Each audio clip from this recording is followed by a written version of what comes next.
jetzt ein paar Fragen zum Thema Familienaufstellung überlegt und aufgeschrieben und die würde ich dir jetzt gerne stellen. Fang mal. Ja, was ist Familienaufstellung? Was ist Familienaufstellung? Das kann man schlecht beschreiben. Ich sage immer, Familienaufstellung ist im Rückspiegel der Vergangenheit zu betrachten, was es heute festhält. Was eine Familie ist, wissen wir ja. Familie ist Mutter, Vater, Kind, Großeltern, Urgroßeltern und so weiter und so weiter. Und alle stehen in Verbindung. Das jüngste Kind und der älteste, kann man sagen, Einwohner oder der älteste Bewohner der eigenen Sippe. Und diese interagieren ineinander.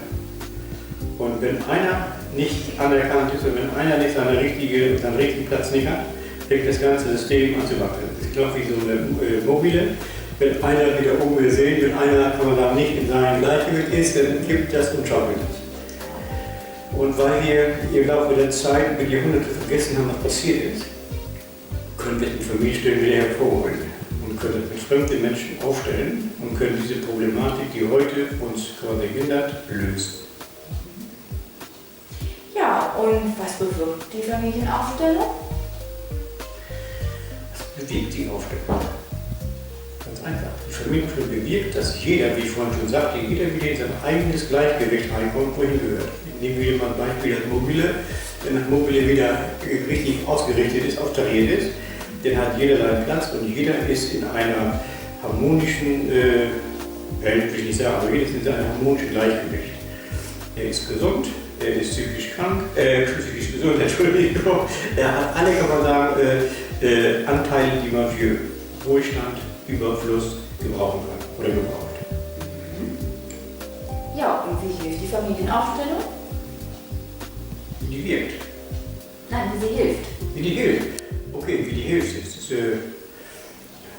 Die hilft gegen alle Probleme, ob es psychische sind, ob es Krankheitssymptome sind oder ob es Misserfolg ist oder ob es Unheil ist, also auf allen Ebenen des menschlichen Tuns wirkt das.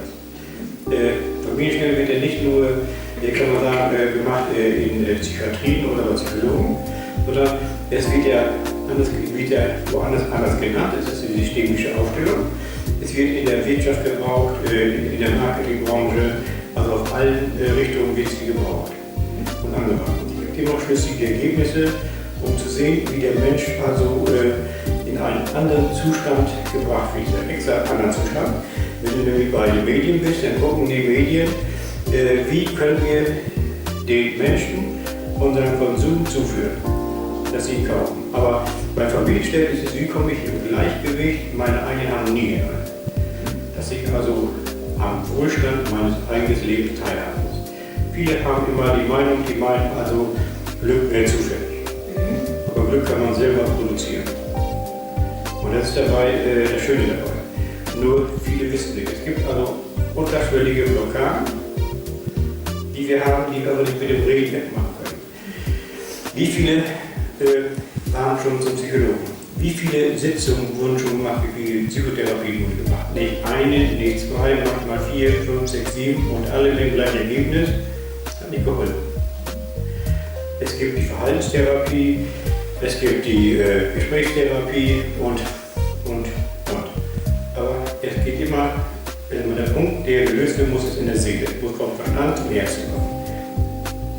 Und da tun sich die meisten Menschen schwer mit. Ja, und was kann denn bei einer Familienaufstellung alles aufgestellt werden?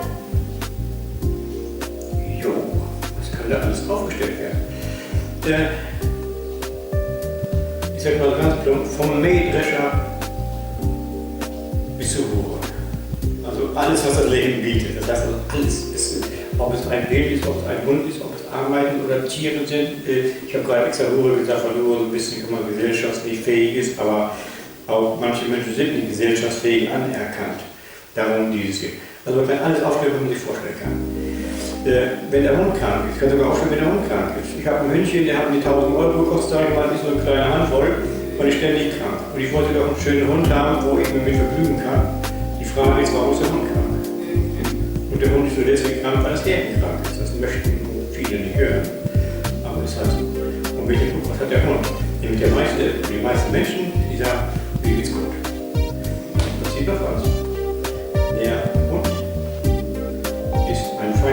Wesen haben die Katzen. Die ziehen oft Krankheiten von den Menschen ab. Es gibt da so ein schönes, das Beispiel, wenn wir irgendwie Implant machen. Warum wurde Jesus am Kreuz genagelt? Weil er nicht passend war. Aber was hat er dann noch getan? Bei die innere Botschaft. Er hat Deutsch gesagt, also so schreiben es die Bibelforscher, er hat die Schuld der Welt ausgenommen. Das ist natürlich nicht klar. Stimmt ja nicht. Aber Jesus, nicht Gott, sondern Jesus war auch ein hochsensibler Mensch und der konnte dies von seinen Jüngern nehmen. Weil so da klingt ein bisschen ganz, kann man sagen, also weltfremd. Er konnte diese Schuld, kann man sagen, von seinen Jüngern nehmen. Das gleiche ist auch mit den Katzen. Die Katzen haben oft die gleichen Krankheiten wie Herr oder Frau. Und daher dieses Beispiel ist einer denkt, wenn der Quatsch da rum blödes Zeug, kann er gerne denken. Aber als Beispiel ist mir ein Bild passt sogar. Stimmt sogar. Das ist die Tür offen. Gut. Das kannst du rausschneiden, man muss die zu und kann das nachher noch immer kaputt machen.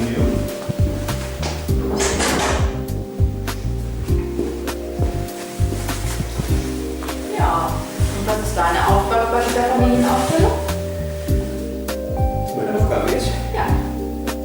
Ich bin der Geleiter, der das umsetzt, was ankommt. Heißt das? Genau. Das wäre jetzt die nächste Frage. Was heißt das? Das heißt, Familienaufstellung ist nicht so wie die Körperaufstellung oder wie heißt die noch, Kulturaufstellung, wo man Leute aufstellt für bestimmte Positionen und sagst, du vertrittst jetzt mal die Mutter, den Vater oder du vertrittst die Leber oder die Niere, das Herz oder den Bauch. Und gucken, sondern hier ist das, also wir arbeiten mit dem morphogenetischen Feld, das heißt das wissende Feld, das, wo wir alle dran verbunden sind. Ich stelle die Menschen so auf, dass keiner weiß, wer er ist. Das heißt, es wird also blind aufgestellt. Ich alleine weiß, wer was ist. Ich gucke die Menschen in die Augen und sage, du vertrittst, verkleidest zu mir, du vertrittst jetzt die Mutter von, sagen wir mal, von Hermann der gerade aufstellen. In diesem Moment wird diese Frau die Mutter von Hermann. Und wenn man die auch schon länger beguckt und wenn man diese Mutter von dem Hermann näher kennt, die kann man sogar Gestik, Bewegung, auf Sprache erkennen, dass es wirklich also fast ein Abzug von der wirklichen wahren Mutter ist, obwohl die schon 10 Jahre tot ist. Nun ist das Schöne dabei, ich warte auf Impulse, die mir gegeben werden. Hört sich mir so ein bisschen spartanisch an, was ist eine Hexerei, ist keine Hexerei. Ich warte, was kommt, was mir gesagt wird, das setze ich um. Ich bin in der Aufstellung, bin ich der Geleitete und wenn ich am Platz sitze, bin ich der Geleitete. Dann arbeite ich mit meinem Verstand. In der Aufstellung mache ich nur, was kommt. Und das Schöne dabei ist, es passt immer. Also ich brauche das Wissen nicht haben, das Wissen kommt zu uns. Ja, und wie läuft eine Familienaufstellung bei Ihnen ab? Wie die abläuft. Wir machen einen Termin bei mir fürs Gespräch, dass wir die Thematik klären, also was gelöst werden soll. Dazu füllst du mir oder derjenige mit Stammbaum aus. Es geht also die Chronologie, dass wir ein bisschen wissen, was alles gewesen ist. Aber auch, es dient auch, um eure Ahnen wieder näher heranzuholen. Wenn man so guckt, man meint immer so, eine große Familie hat man höchstens, kann man sagen, mit 20 Kontakt, wenn überhaupt. Aber in Wirklichkeit hat diese Familie oder diese Ahnen manchmal bis zu 100, 150 und 200 Mitglieder, die gar nicht auf dem Schirm sind. Und so rücken wir diese Familien zusammen und man hört oder erinnert sich an viele Geschichten, die man schon lange vergessen hat. Und dieses gehört dazu, um quasi näher ans Feld heranzukommen. Und bei diesem Gespräch erörtern wir das Begehren. Begehren ist das, was du aufstellen möchtest. Und dass wir mehr auf den Punkt kommen. Und sagt man, ich habe Schwierigkeiten, ich komme dann mit meiner Mutter, da will ich aufstellen. Das wäre eine Variante, aber das ist mir nicht genug, weil es nur oberflächlich ist. Mir geht es wirklich darum, wenn das Problem, dass deine Mutter wäre, was hast du mit deiner Mutter? Was kannst du mit ihr? Nämlich die Mutter an sich hat viele Facetten und auf vielen Stellen mag man die Mutter, liebt man die Mutter, aber auch an vielen Stellen hasst man die Mutter. Und das sind genau, wo so ankommt, die Stellen, wo man nicht in Einklang ist mit der Mutter, die zu fokussieren, auf den Punkt zu bringen und das dann aufzulösen.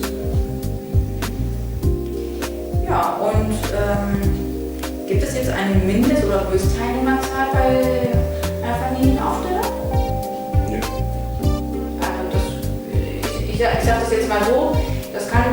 100, 200, 300 Personen sein? Oder so als Größenordnung jetzt mal für mich? Genau. Wenn man sich an den 90er Jahren erinnert, hat Bill Hellinger, der also Erfinder diese Therapieform, hat das mit 800, 900 Menschen gemacht. Das heißt, alle 900 Menschen wurden nicht aufgestellt. Ne? Dann wäre hätte gesehen, so ein Ballsaal, aber die waren alle anwesend in den Raum, die hat man teilgenommen und es wurde nur eine bestimmte Menge von Menschen, kann man sagen, gebraucht für die Aufstellung. Und so ist es auch mit der Mindestanzahl. Es wäre angenehm, wäre eine Zahl von, sagen wir mal, von 10 bis 15, das wäre angenehm. Es geht aber auch mit viel weniger. Das heißt, ich könnte, wenn ich wollte, sogar kann man sagen, mit 2 machen. Das wäre möglich. Aber es wäre nicht, was entsprechend wäre, was nicht gut wäre. Also das Ergebnis wäre trotzdem genauso. Dann würde man ja alle Familienaufsteller kann man jetzt diskriminieren, die es mit Zetteln machen. Ne? Es geht zwar auch sogar mit Zetteln, aber es wäre für die Wirkung wäre es schön von 10 bis 15 Leuten und dann über 2 Tage. Weil man dann wieder immer in der Energie bleibt 2 Tage lang und die Seele nimmt sich, also nicht der Verstand. Ja, das schließt ja jetzt gerade auch die eine Frage, die ich jetzt da im Anschluss stellen wollte, ist, was ist, wenn weniger Teilnehmer kommen? Ne? Oder wie können die zum Beispiel ersetzt werden? Oder werden diese ersetzt? Die werden ersetzt. Entweder durch eine Person oder man nimmt Stühle rein oder Gegenstände, die kann man verschieden ersetzen. Ich kann sogar diese Person in der Aufstellung, also entweder kann man sagen, die Mutter sind, bleiben wir bei dem Beispiel, die kann ich sogar in der Aufstellung von der Geburt oder von der Schwangerschaft bis zum heutigen Alter variieren.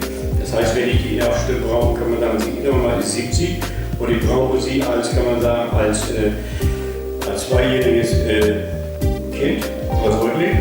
Kann ich die in dieser Aufstellung als 2-jähriges Säugling machen, um zu gucken, wie das System, was ich gerade habe, darauf reagiert oder wie sie darauf reagiert. Das ist also, man kann jede Person normal unterschiedlich variieren. Ja. Und ja, gibt es so bestimmte Zielgruppen oder sowas? Also, dass man sagt, okay, immer so Zielgruppen, in diesem Sinne gibt es keine. Wenn man sagt, es gibt nur die Leute, die kann man sagen, die eine bestimmte kann man sagen, Offenheit mitbringen. Die sagen also, ich lasse mich darauf ein. Viele meinen also nur die Pille ist das Wahre, die vom Arzt verschrieben wird. Die offen sind, die Aufgabe dann bewegt sind, ihr Leben zu verändern und die auch den Mut haben, diesen Schritt zu gehen. Es ist nicht immer einfach. Es ist manchmal auch richtig, kann man sagen, herzerreißend, auch traurig. Und dies muss man mit in Kauf nehmen. Aber um Veränderung herbeizurufen, muss man auch wenn man das Schwierige und das Traurige mit in Kauf nimmt. Man muss durch den Schmerz durch, um dass es dann verbessert wird. Oder wenn einer das nicht möchte, das braucht er nicht, dann kann er sein Leben lang weiterleiten. Oder er probiert andere Alternativen aus. Und an der letzten Woche, was hängen bleibt, das ist entweder der Arzt oder die Psychiatrie oder ähnliches, wo nur mit Medikamenten gehandelt werden. ja, das kann ich ja auch aus eigener Erfahrung selbst bestätigen, dass das dann eben halt der Rettung auch verändert. Wenn man eben halt diesen Mut nicht hat, sondern dann eben halt sagt, ich nehme die Pille und das war es dann für mich. Ich glaube, der Schnucke das den Rest des Lebens und was dann passiert, interessiert mich nicht. Wenn das Es geht ja entweder darum zu, wir sind ja mal so auf diesem Thema der Heilung. Und es geht ja nicht nur um Heilung. Heilung ist, kann man sagen, die unterste Grenze, die wir erreichen wollen. Es geht ja darüber hinaus noch, dass man das Wohlbefinden gesteigert wird. Dass das einfach das Leben an der Qualität bekommt. Das nützt mir, wenn mein Problem aus der Welt geschafft ist, aber mein Leben läuft noch genauso öde wie vorher. Ich habe nichts erreicht. Das sind so die klassischen Heilmethoden, die bei uns angewandt werden. Man bekommt eine Pille oder ähnliches, man hat dann Symptome. Stell dir vor, du hast eine Erkältung, du liegst 3 Tage im Bett, hast 40 Fieber, gehst zum Arzt hin, bekommst ein paar Medikamente, die helfen, super. Nach einer Woche so im Schnitt bist du wieder geheilt, aber dein Leben ist noch genauso müde. Das hat sich nicht verändert. Und wenn man jetzt guckt, bleiben wir bei der Erkältung, wofür steht die Erkältung? Für zu wenig Zuwendung. Und also sollte man sein Leben so ausrichten, nicht, dass man die Zuwendung von außen bekommt, sondern von sich selber bekommt. das Leben, was wir leben, das können wir selber gestalten. Es geht auch um die Gestaltung unseres Lebens, um mehr Qualität zu bekommen. Ja, und zum Schluss, welche Arten von Familienaufstellung gibt es? Welche Arten? Gute Frage. Ja, mal so, es gibt Familienaufstellung, die ist von Hellinger, kann man sagen, entwickelt worden und danach ist sie weiterentwickelt worden. Jeder hat so seine eigenen Spezialitäten, wie er es gerne macht. Der eine, also viele machen es ganz klassisch nach Hellinger, das heißt, dass jeder weiß, wer er ist. Und bei mir ist es so, dass eigentlich keiner weiß, wer er ist, außer was ich im Vorfeld aufstelle, wo ich sage zu meinen Klienten, such mir mal eine Person für deine Person und such mir eine Person für deine Begehren. Mehr wird von den anderen nicht erfahren. Und die anderen, wie ich schon vorhin zu Anfang sagte, die nehme ich da rein, ohne die laut zu benennen. Und ich kann es mit Zetteln zum Beispiel, ich kann es mit Stühle machen, die Familienaufstellung, ich kann es auf verschiedene Art und Weise. Aber ich bevorzuge immer das Schöne mit den Menschen, weil viele daran teilhaben können und viele haben also auch Heilung. Weil wenn viele Menschen in einem Raum sind und diesen gleichen Weg gehen, nimmt sie ihre Seele genau das Passende, was sie braucht. Und das ist nicht mit Worten oder Reden zu machen, einfach nur da zu sein, anwesend zu sein und die Seele nimmt sich. Dann bedanke ich mich. Gern geschehen.